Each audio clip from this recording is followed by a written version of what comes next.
Hello, everyone, and welcome to what could be the first, or might even be the last. I'm not sure where I'm going to go with this, but after I wrote my book, I wanted to do something different, and something a little bit more interactive. I've been inspired by the Welcome to Gadsden Facebook page. They post pictures. There's a lot of feedback from the members of that page. So, to begin this, I thought I would kind of go through of what I've encountered over the years on my hikes in and around uh, Altoona and Walnut Grove. And just kind of share that with everyone. And, there's a lot of stuff here I have questions about still, and maybe some of you out there can answer that. And a lot of this stuff I do have answers for now, and I'll be sharing that with you throughout this. I want to say, kind of look through the membership of this Facebook group, and I've noticed that a lot of people are pretty older and well, I won't say older than age, but I'm not going to go out here and just hike through people's property. And I should say, first off, always make sure you have permission to hike on property before you ever go out and do any of this. If you're telling people you're just going out there to look at stuff and you're not going to hurt anything, a lot of times they'll be very receptive. And just don't ever trespass. Also, the stuff you find, don't move it, don't touch it. It could be very important at a later date. So with that said, we'll go ahead and we'll begin and start going through some of these slides, and I'll start talking and explaining about this. We'll start off with Walnut Grove. This is what's known as Nelson's Mill, Brazil Mill, Bristow Mill. It's had several different names. Go over here. And this right here is a GIS program called XMaps, and what it does is it'll take maps that you can download or you can scan maps from a long time ago and geo-reference them and line them up with a modern-day map. That way you can know where certain towns like Walnut Grove were at, the layout of the roads. And some map, depending on who the cartographers were, how good they were back in the day, some maps can have some error in it.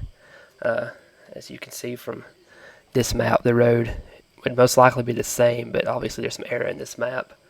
The map on the right here is the 1893 Blunt Soil Survey map, and it's showing Nelson's Mill. We'll take that off and we'll go to the 1877 Tallman's map, and you can see there's a general error in it as well. It's called Holcomb's Mill there. And then on the left side of the screen, over here it shows it as Nelson's Gap. And, anyways, we'll go back to the slides for a second. Here's another view of the Nelson's Mill area. That's what I'll refer to it as. You can see the brickwork, or stonework I should say. Here's going across the bank, and even though it's called a mill, I'm not sure if this is actually a mill or not. As you can see, that's the other side of the bank. And then we'll go back over here to X map. So on this map in the very back, it shows that the mill area is actually a bridge. So I'm kind of almost wondering if this is a bridge right here. Honestly, I don't know. I'm not sure. I guess really only time will tell. Maybe someone else can answer that question for me.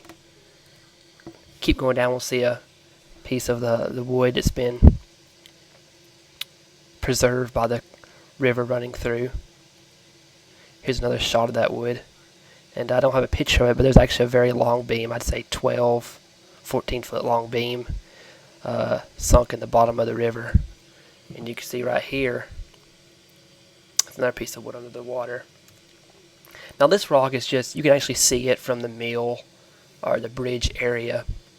And this rock is very interesting in itself. As we'll go back over here now. And what this rock is where three different counties meet. As you can see here, Blount, Etowah, and Marshall counties all converge at this location on that rock. So that's something I always thought was pretty interesting. Continuing, you see a lot of things you see in this part of Walnut Grove, or you could have caves on the riverbanks in the area, and you don't really see that in the Altoona area. And here's a cave going back up into the mountain.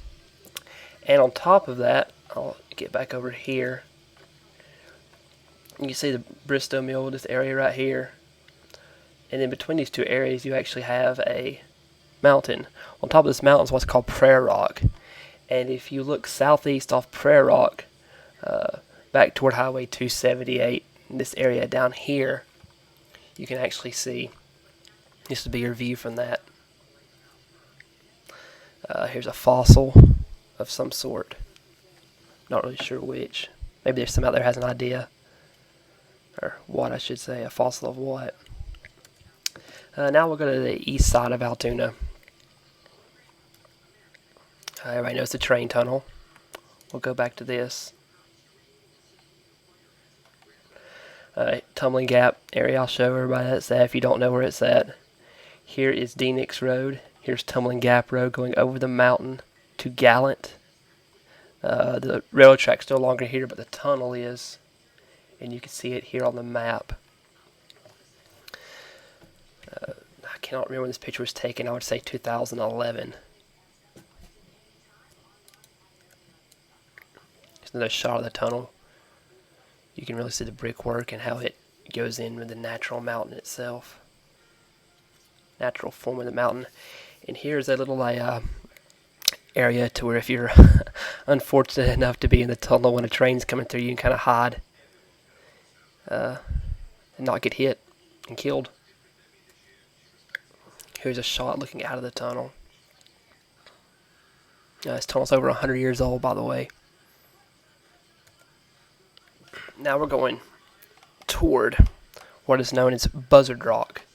I'm sure many of you are familiar with this.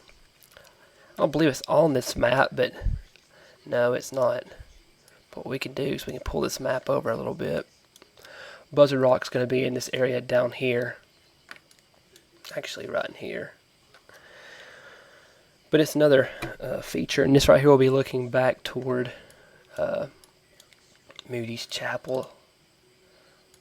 Kind of this area of Nichols Road right in there. That's where this picture would be looking at.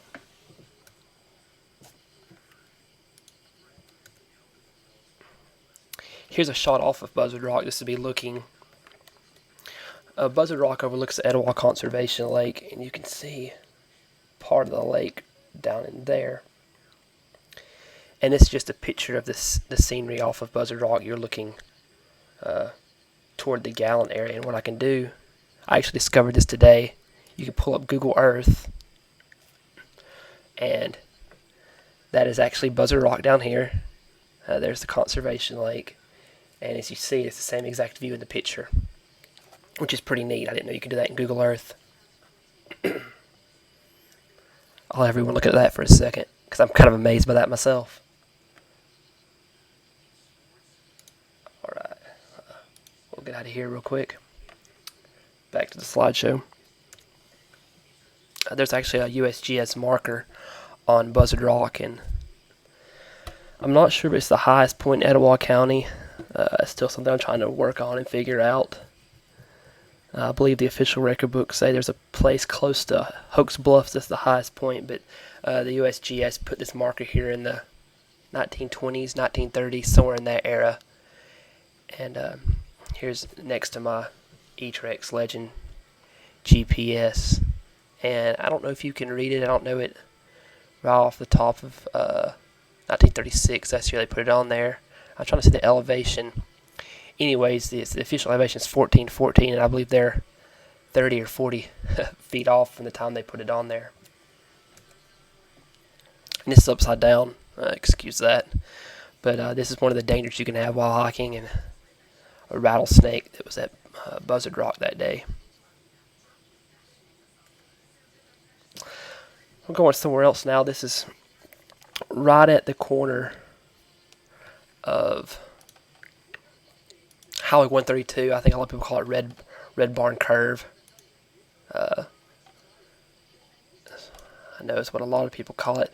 There's a house. You can really only see it when you're passing in the wintertime. But I went to it one day, and you can actually pull it up, and we'll see it over here in this map, in X map, right here. So the driveway comes up and goes to the map. This is actually a 1942 map, aerial photo. You can get it at the Gadsden Library. I was fortunate enough to be able to scan it and georeference it into my database. Not really sure who owned the house. Say it's very old. It's obviously seen better days. A couple of more shots of it. There's an outhouse. There's the interior. You can see where the bricks have fallen through the chimney.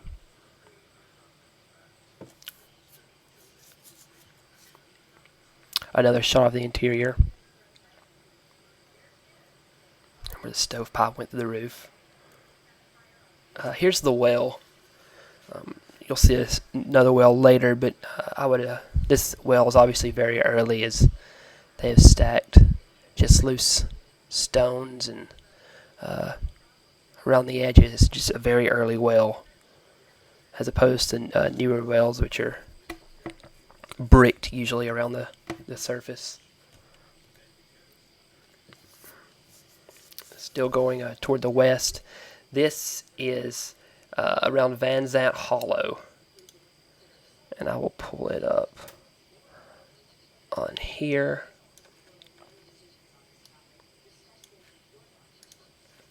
And what this is coming off the road here, and I cannot think of the name of it.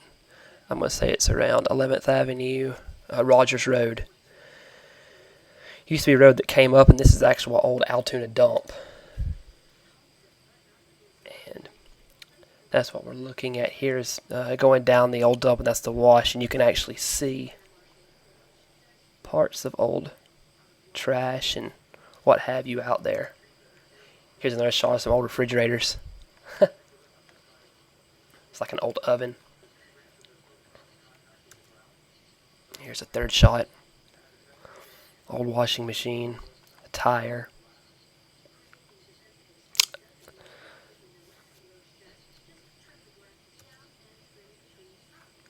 Now in Van Zant Hollow, which we'll go back to this real quick, you can see that there is a brick, and actually you can't read it really good on here, but it says state, and what it is the Gulf State steel brick. And this is important because I have a map for that, obviously. And I will say always, if you can see a brick, always remember what's on them, because a lot of these bricks do have writing on them. You can trace them back.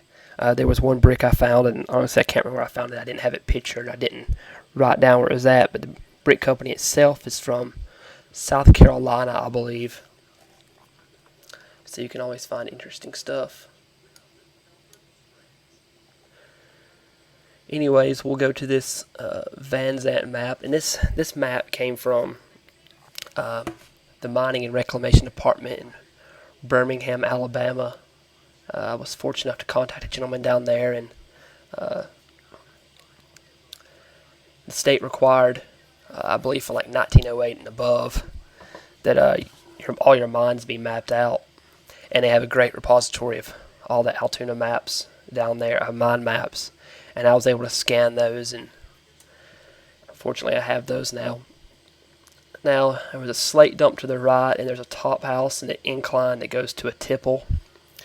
And this brick was found in this area, so it has to do something with the top house, is my assumption on that. Here's some cross ties also in that area. That most likely has to do with these tracks right here, or the main line.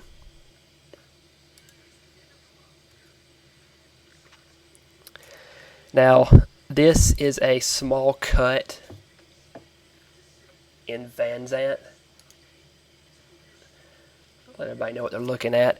It's actually, I'm not sure if it was a mine or the beginning of a mine, but zooming back in on the Van Zant map now, you can see where here's the edge of the mountain, and here's where we're still inside the mountain. Here's the edge of the mountain. You can see where a cut and a mine goes in. And you got to understand these mines aren't like you see on TV where you have a lot of cars going in. A lot of times there's some man on his flat on his stomach and mining in here all day. So this right here, I believe it's only about 3 feet high, 3.5 feet high, and it's obviously collapsed in the back. And warning: never go into a mine. I didn't go into this. I stuck my arm in as far as I could and snapped the picture, and it probably took me 12 pictures to get this shot. And it's just very dangerous and very remote as well. Here's another mine in the Van Zandt area. You can definitely tell I stuck my arm in this because there's no way I could squeeze in there. I wouldn't even try to squeeze in there. But it's collapsed as well, obviously. And I want to note that I'm doing my best not to give away the locations of this, so nobody tries to go out and find these and attempts to go in one and get hurt. That's the last thing I want. Here's pretty much the only still standing mine, I guess you could say, there is. And I have went partially in the way inside this one. And I want to say that no one's, and it's a really interesting entrance because I believe it's partially caved in and somehow I believe this washed out and opened up because this is not the original entrance, obviously. I'll let everyone look at that for a second.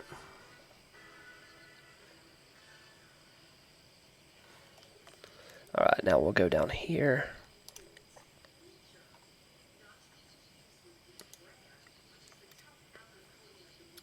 Now this is the number 17 mine. And what we are actually looking at is in this general area here. The mountain itself actually comes around. You can't see that feature in the picture. But this is actually behind the actual opening.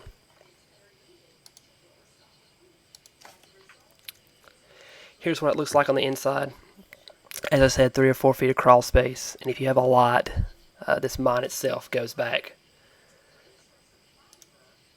I exited out of it. It goes back probably about 100 more feet and has offshoots to the side. And it's actually a piece of wood they put on the top as bracing, and it's still there. Interesting stuff, but still very dangerous. This shot's upside down, but it's just another shot. Nothing to really see here. Alright, now we're getting to the part where Robbins Coal Company came in and actually did their strip mining, and this is some of their stuff that's left over. I believe this is a water tank of some sort. And here's a pump or some type of station where they diverted the water through their hoses. And here's a picture of the hoses that are still out there. I'm not really sure what this machine was. It may have been hydraulic fluid. It could have even been diesel fuel. I don't know. This right here is probably the artifact that really got me started on Altoona history. I was hiking one day, and I saw this sticking out of the ground. This is a minecart track. Just sticking out of the ground, I guess you could say. That's really what started my interest in Altoona history, was this one piece here.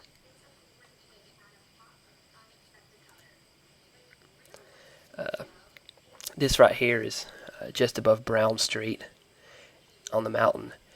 And this is the old coal dump. It's just where they put the coal and then later took it down to the mine cars and to be washed and loaded away to the steel plant or Goodyear or wherever the buyer was at.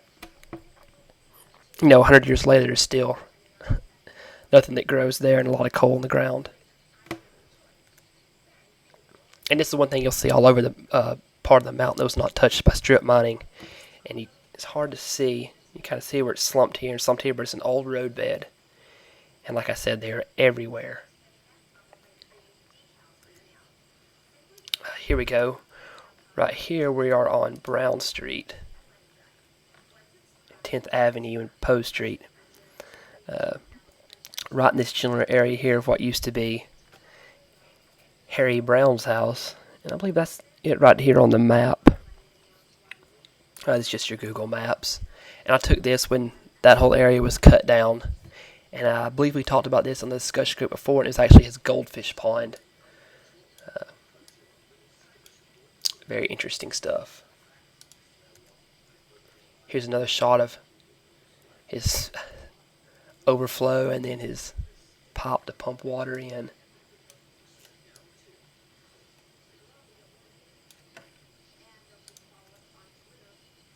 Here's a shot from the bottom up through the structure itself.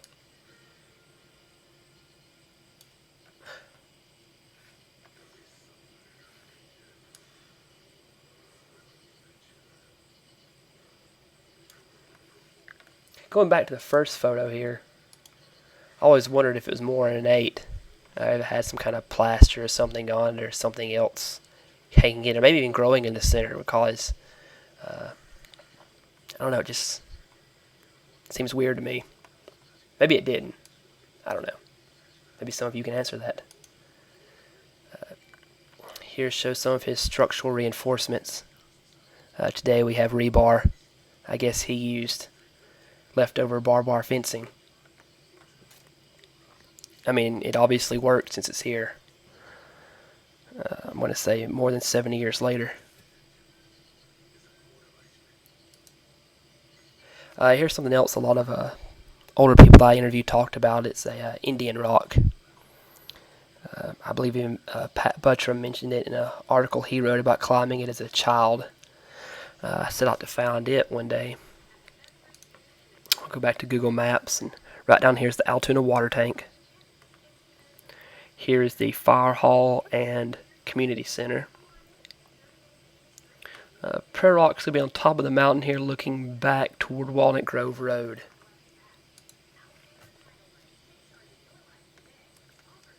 Here's another shot of it.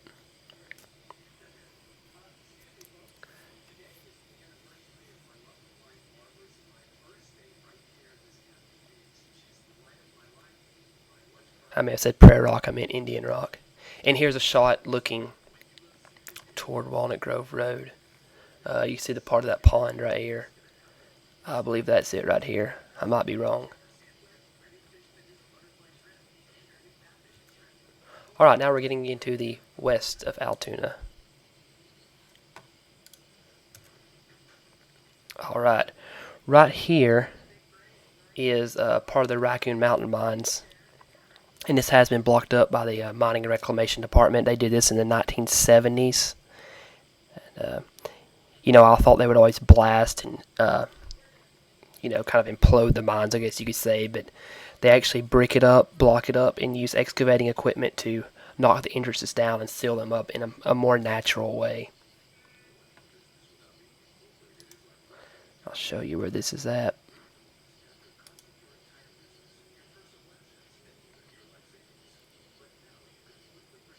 Here's what your mine 4A, which is what's in the photograph here.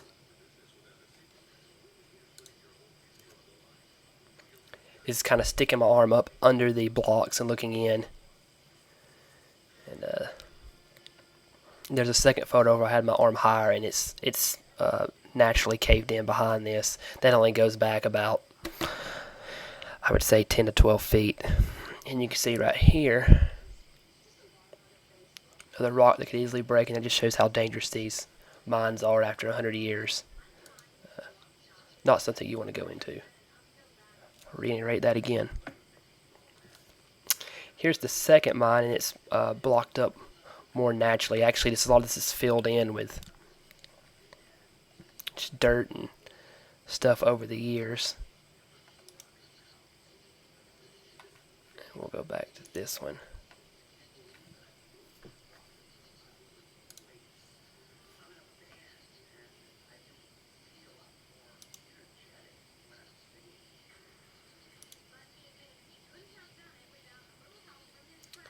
We're looking at this main entrance number 3 now.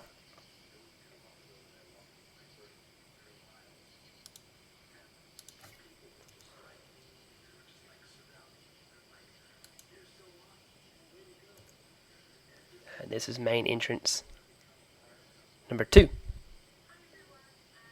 And it's also obviously been blocked up. Well, naturally caved in. More naturally. This is something left over from the robins. It's like a mold of some sort. I'm not sure what it is. Hopefully somebody out there can shed some light on that as well. Some more robins leftovers. And again, these almost look like the base of lamp poles. I don't know what they are. That's just a guess. What it reminds me of. You see some cable over here. Some type of piece. I don't know what to describe it as.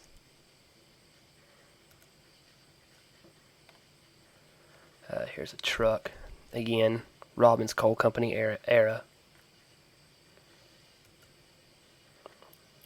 Now this is an interesting piece. It is actually a train engine. Like the bowler itself. Apparently, I'm going to say in the 19-teens to 1920s, when they built the road going to the mining pond, they used the bowler itself as a culvert. And surprisingly, it is holding up quite well.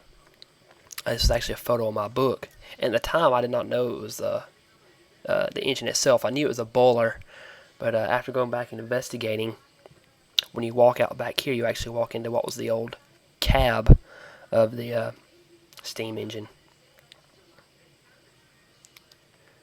It's just a pretty neat fact.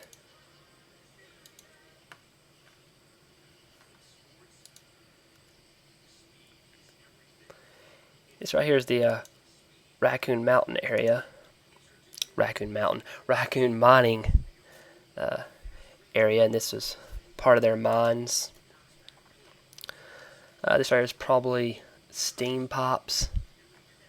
And you can see here some wood. The top of the mine was that, and some brick under that. They use steam as a ventilation method.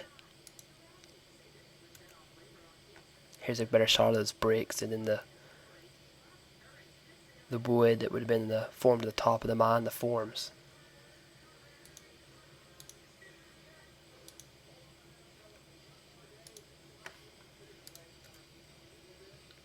That's another picture of those steam pipes.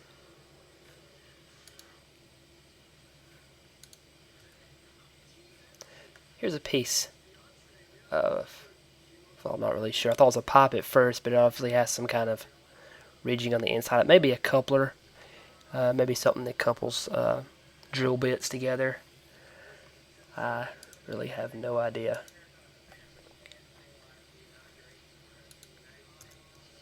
Here's another shot down the bore looking through that.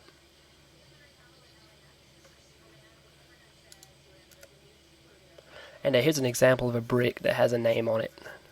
Graves. Obviously that's from Birmingham, Alabama, and you can actually look it up on Google and learn some stuff about the Graves Brick Company, which is pretty neat.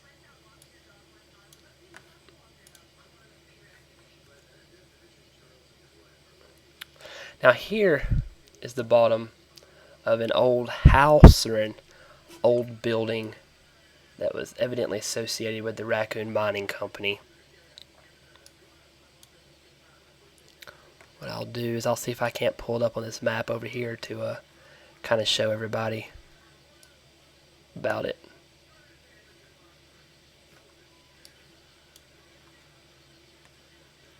It's in this area right here. Here's Trussell Road where it goes back. And I don't know if it was a house or a building. Here's some steps. It kind of looks like it may have been had an original part and they added on to it. And here's their well. And you can see that it actually has bricks and then a natural earth all the way down to the water itself. And I actually took a depth of water, and that water from the top to the very bottom is 18 feet. So it's going to be a hard time to make that well go dry.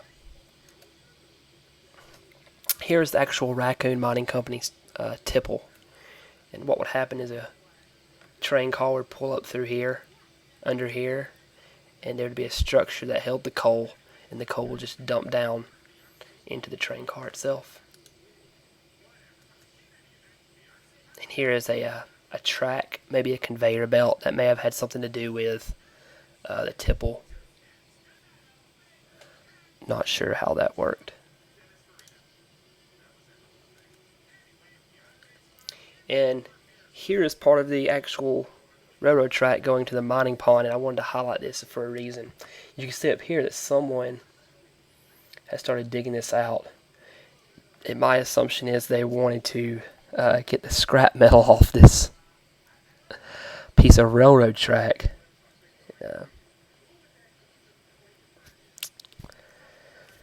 Hopefully they didn't. I haven't ever been back to see if it's still there, if it's gone, but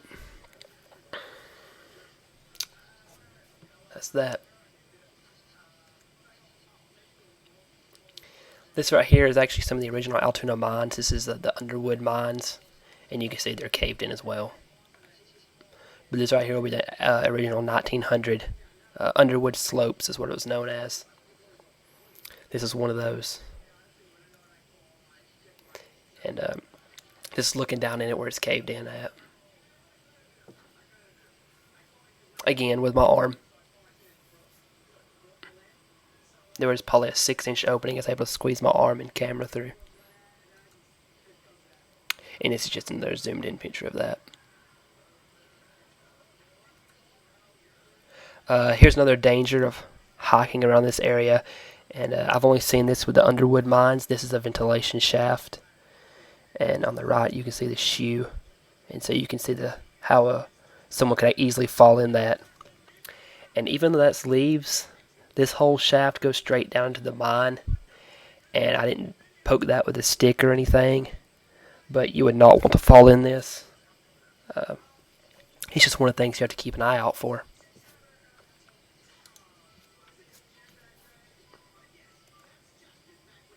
This is some more Robbins coal equipment. This is like some kind of something to do with power. Some type of transformer, maybe. I really don't know. Another shot.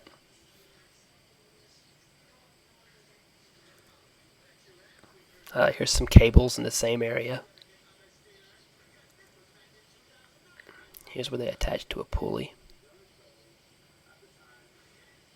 And this may not be Robbins Coal Company area. It may be earlier.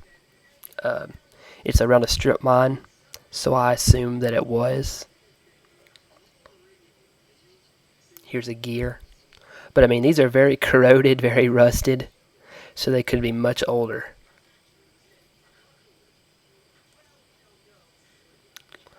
I showed you the ventilation shaft a few moments ago. Now this is quite different. This opening right here is maybe only 4 or 6 inches at the most, and what it is, it's a test site for a drill bit.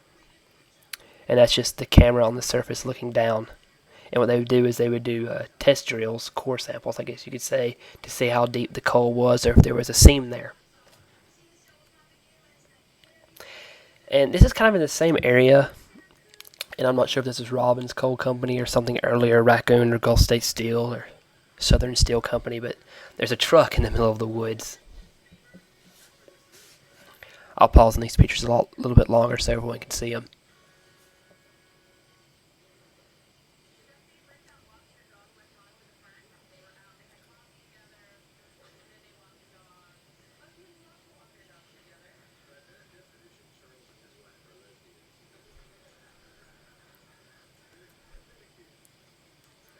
Shot of the interior. Now I would say, since this truck is, a lot older, that by the 60s and 70s they still wouldn't be using it, but I really have no idea. And here's a look in the back of the truck. Again, some of these pieces look like they might be newer.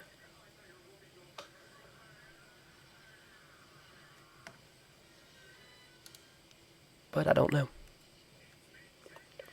And this is the same general area I said as a strip mine earlier, and this is an example of a classic strip mine.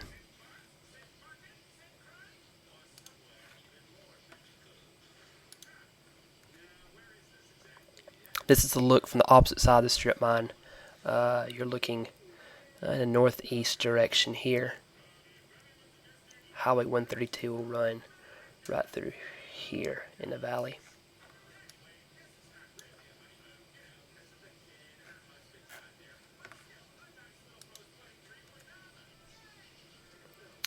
Now this piece, it was in my book as well, and I didn't know what it was. I think I just said concrete structure. Well, since that time, and thanks to some of the maps I got from the reclamation department, I now know what this is. Over here,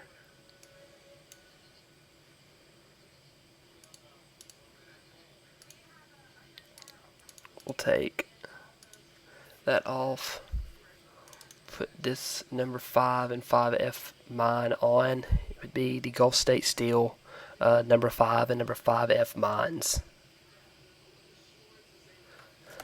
We'll wait while it loads. I'll scan back through another picture while it's loading. This is in the same area. And you can see train tracks, and I thought it was a cable wrapped around the tree, but it actually looks like a vine.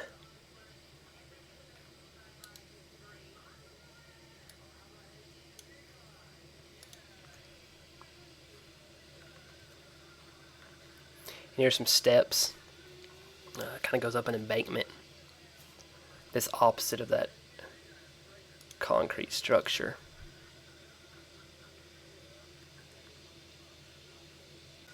Alright, now we've zoomed in. That first structure you saw is the engine and the hoist.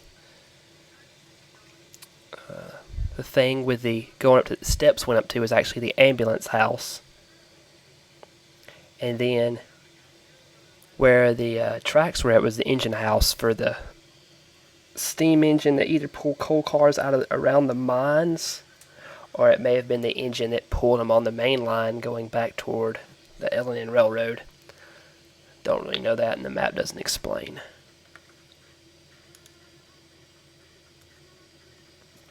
Now on this map, we're going back to the original Underwood mines area for a second. And you can see how this is kind of cut out a little bit. Down here especially. You can see little tailings of stuff. Maybe natural, maybe unnatural. But then you have this right here. This rectangular rock. And I hit this on my book. But I want to go through it again and give everyone a more visual example. Here we can see, obviously, well, it's been worked. You see that. But what is it? Well, the culverts in Altoona. That rock is actually comes from the mountain itself. And these were put in when the railroad came through here in 1900, 1901. And this is the culvert on the right side as you're going east down Highway 132 outside of Altoona. Almost right across from Asheville Road, or Beaver Pond Road. Here's another good shot of the blocks on the side.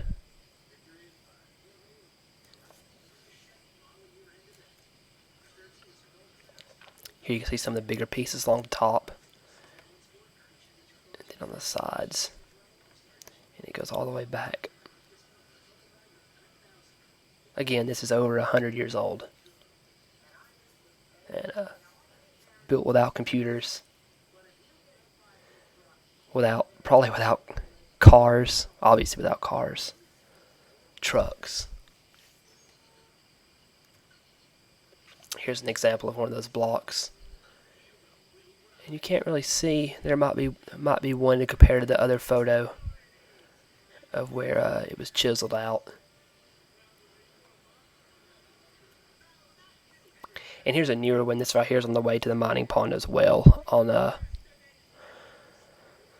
Obviously, it's a much newer culvert, not as beefy because it obviously didn't hold the actual L&N train. It's probably held up more of a mine car style track. Much later, you can see it's actually concrete of some sort. And here's a look down through it. Again, it's formed concrete. It's not chiseled rock. Here's a pulley. And I'm going to say this is Gulf State Steel era, 1920, 1930, up to 1932. This right here, here it is. It's what's known as the top house. And these right here are the number 2 Baines mine. This is all Gulf State Steel mines though. But that is the remains of the top house, and in this black area that would actually be the mining pond itself. And I didn't even know this was out there until I saw it on the map, and I marked it on my GPS and I went to it, and obviously it's concrete, but it was still out there. You can see there's a metal plate holding the concrete together. It was an anchor for whatever sat on top. Here's a track. I don't know if this is Robbins' era or earlier. I'm going to assume Robbins. From what I know, everyone told me that it was mainly manpower, mules, actual horsepower, and obviously steam engines that did most of the work. I wouldn't think there was any tracked vehicles, or none that I've been told of when they actually had the original mines.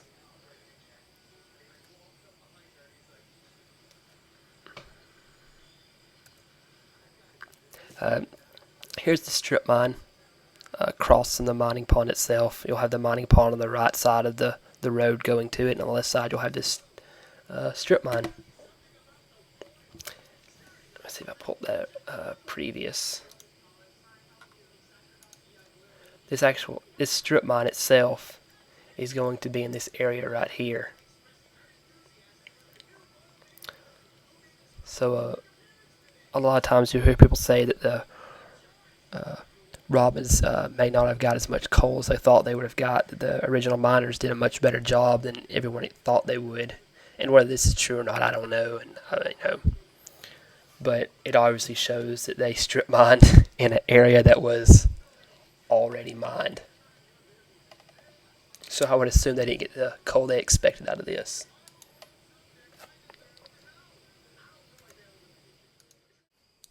Yeah, this is a shot of the mining pond looking toward the west.